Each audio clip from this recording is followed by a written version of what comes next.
这个问了啊，回答你。小行星受体，带来许多生物物种的秘密也标志着恐龙时代的终结。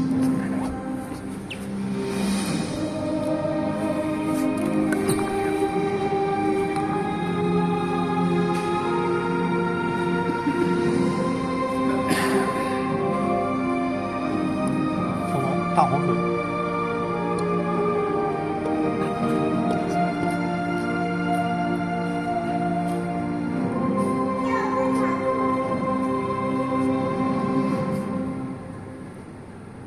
浩劫过后，苏铁类植物凭借着其独特的构造和适应能力，重获新生。在第5次物种大灭绝期间，中生代的苏铁类植物种类大幅度减少，分布区域收缩。这时，地球进入新生代，陆地面积开始扩大，沼泽、湖泊、星罗棋布、有花植物和哺乳类动物呈现爆炸式增长。苏铁类面临着有花植物的严峻挑战。物竞天择，为了适应干旱环境，苏铁类的叶片出现了刺化，以防止水分蒸发，甚至采用毒素，以避免被某动物过度的啃食。苏铁类植物以其独特的生存策略，在新生代的环境中逐步探索到适合自己发展特殊生境，演化形成新的种类。作为古老的物种，苏铁类植物在与有花植物的生存竞争中不占优势，却以坚韧的方式生长在极端环境中，向世人展现傲骨。然而，苏铁类植物却无法躲避来自人类的威胁。长期以来，人类毫无节制地破坏自然环境，肆意盗挖和贩卖苏铁野生资源。高速的城市化发展、环境污染、旅游开发等，更是将这些威胁推向极致，保护濒危的苏铁物种刻不容缓。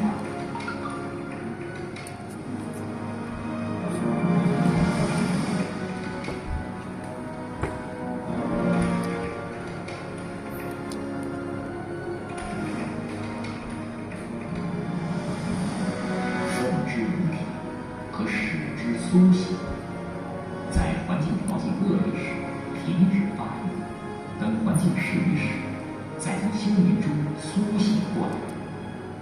苏铁类独特的生存策略，使其在大自然的进化与淘汰的进程中成为名家，以固定不变之道，成实有变化之美，包含着生命的哲学与大智慧。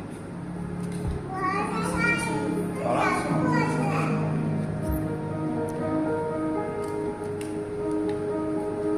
好了，我们这个片子看完了啊。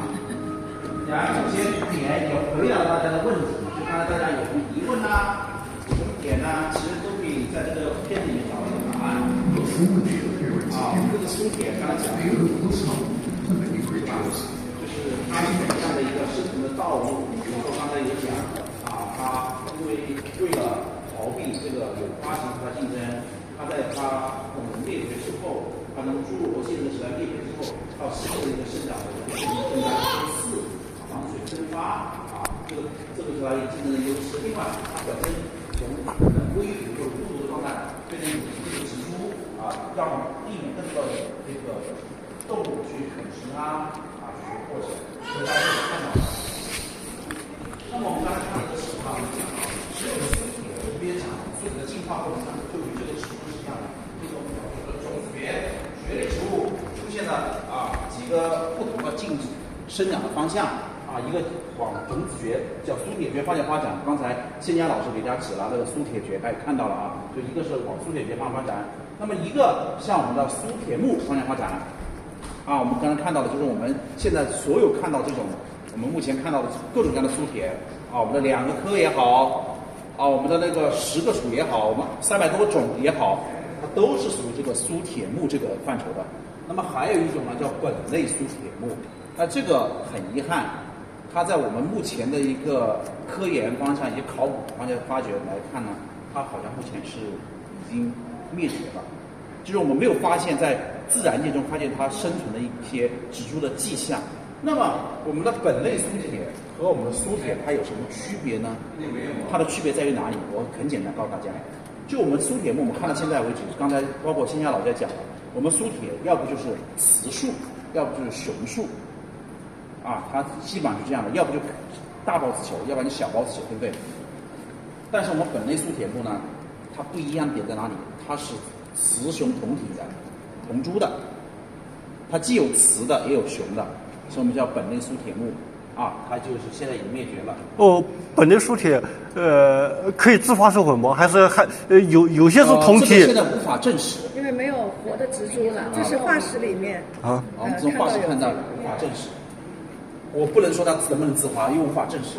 这个你看啊，这就是我们刚才讲的大孢子球、小孢子球，我们采集的一些照片啊，这样看起来就更加具有一个鲜明的对比性啊。我们看到这个东西，这个呢可能像现在是这个样子，可以看到它这个是早期的一个分类标准，它有个绝铁科在里面，它现在基本上是把绝铁和苏铁是合并了啊，就只有苏铁科和泽米科了，绝铁科已经现在是目前从这个科学命名角度来讲是没有的了啊。好，这大概这么一种情况啊。刚才我们讲了，这个是他们画的一个目前画的这么一个类似的这么一个东西。艺术图，然后呢，我们看这个叶子啊，这个是叶子，我们是其实我觉得这个地方跟这个地方要调过来画是最好的，因为什么？它这里有讲了一些这个本类苏铁的一些介绍啊，包括苏铁木的一些介绍啊，这个东西。但是它这些东西的一些介绍很玄，我就不说了，因为大家可能也不是专门搞研究的，就看这个也很复杂。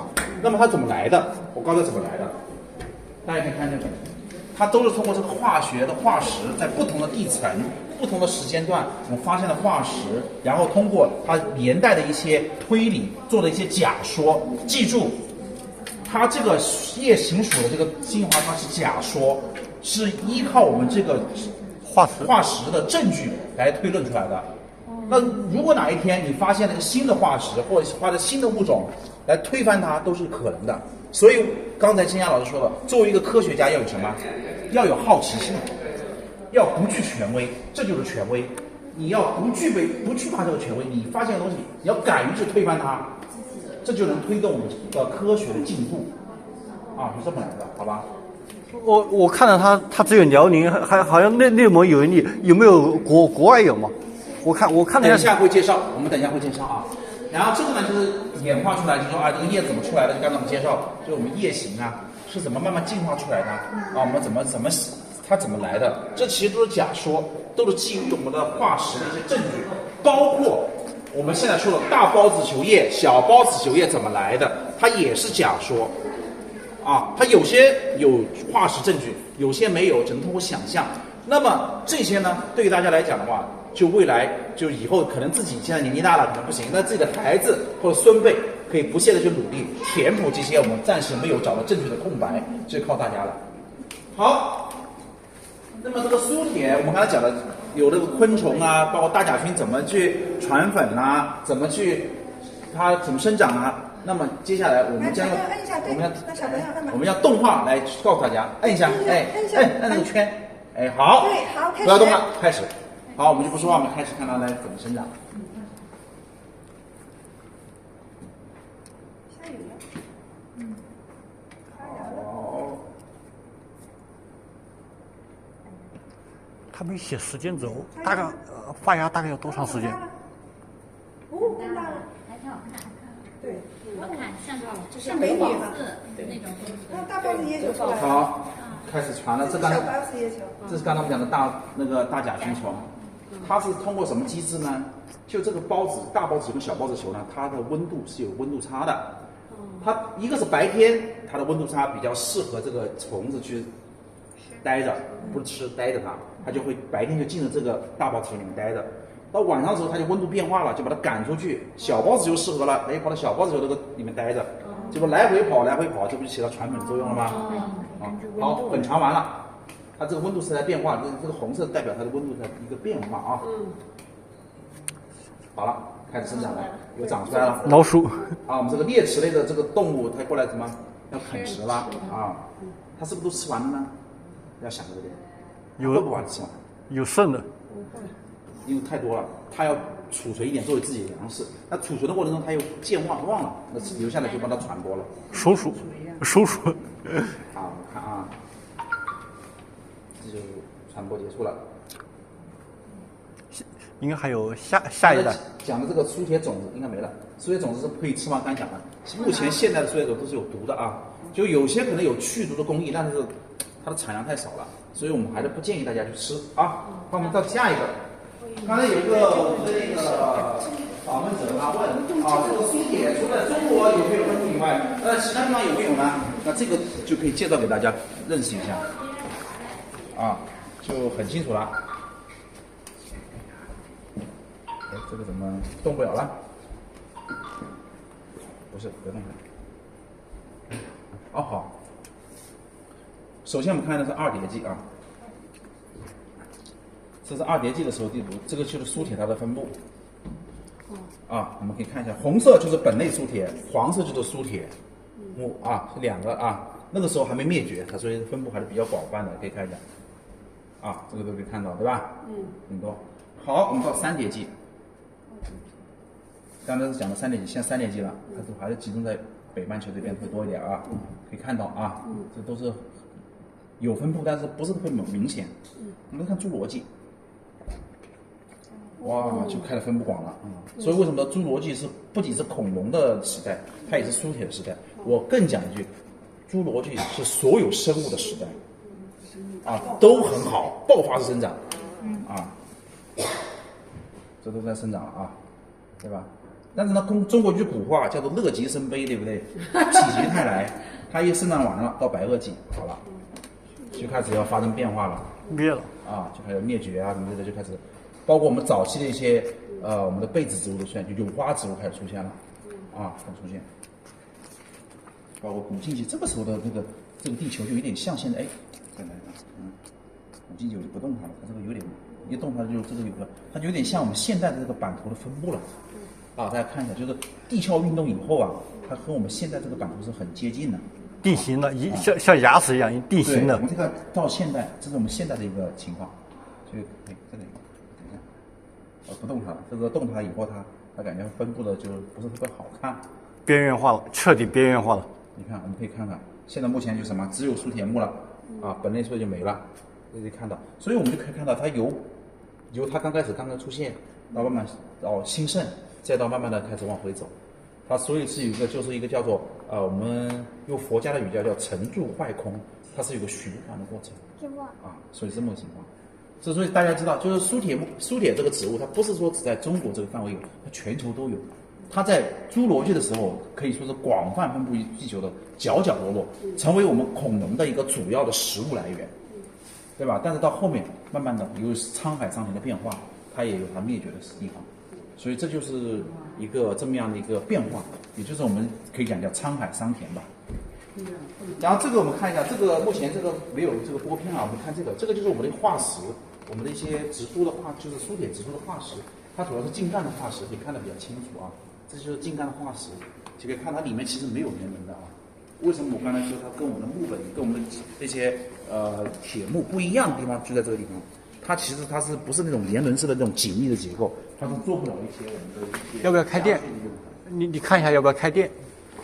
它这个用不了，这个没有，这个没有，这个关掉它的这个用，好吧？我看他想看。我们再看看这个区域啊，这个呢，除了我们刚才讲的我们苏铁，除了我们发育没有苏铁化石以外，可能抛光打油了，它为了观赏进行处理。同时呢，可以发现什么啊？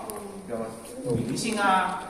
对吧？我们讲的古丝葵啊，都有啊，就它其实就是古的，它可能因为你要知道，这个植物在进化过程它有不断的变化啊，我们只能找类似这个点，因为没有办法去做一些 DNA 的验证了，我们只能靠外形判断，因为它已经化石了，它 DNA 可能都不能提取了，可以提取片段，很难了，古 DNA 提取。啊，这个部分就是我们讲的一些苏铁的半生的植物的化石啊，这么情况。所以在那个时代，不是说只有苏铁一种植物啊，它还有很多很多种的，只能陪伴他。然后这个呢，我们做了一个我们苏铁的这个在中国区的一个分布，化石分布啊。大家看一下，在我们通过不同的地层、不同时代的发掘，我们有看到我们这个苏铁在这个不同的时代它的一些特点、一些关注的一些发现啊，这个东西啊。所以呢，我们今天呢讲到这个地方，基本上就是我们今天这个苏铁课程已经快到尾声了啊。